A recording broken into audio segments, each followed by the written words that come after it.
Wakati unaweza ukawa una changamoto, ukazunguka kutafuta majibu, kasali na kusali, lakini uyaoni.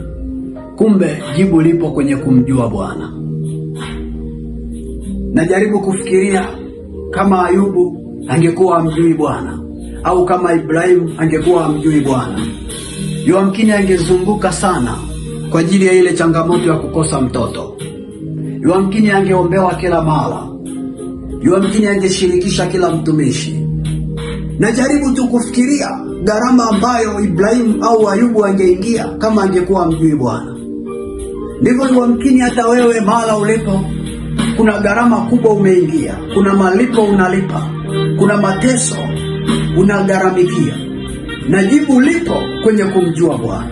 Nisikilize, nyakati za sasa ni nyakati za kuhakikisha imani yako inamjua Bwana.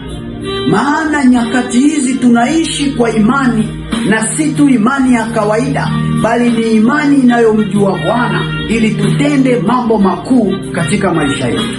Ndio Mungu aliye hai. Ndio maana nataka kukuombea upako, mafuta ya kumjua Bwana, mafuta ya kumjua Bwana. Oh, pokea hayo mafuta ya kumjua Bwana. Pokea kwa jina la Yesu mafuta ya kumjua Bwana. Pokea kwa jina la Yesu, kwa jina la Yesu, kwa jina la Yesu, kwa jina la Yesu, na kumiminia mafuta ya kumjua Bwana.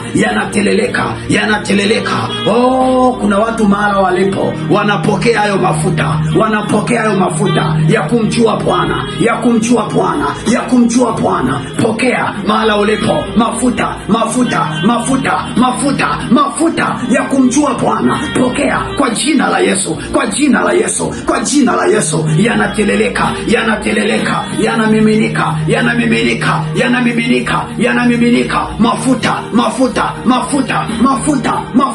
ya kumjua Bwana, ya kumjua Bwana, mafuta ya kumjua Bwana. Oh, ninaona mtu ameshika kitambaa akilia machozi, akijifuta machozi kwa sababu ya maumivu na mapito anayopitia. Wewe mtu mwenye kulia, pokea mafuta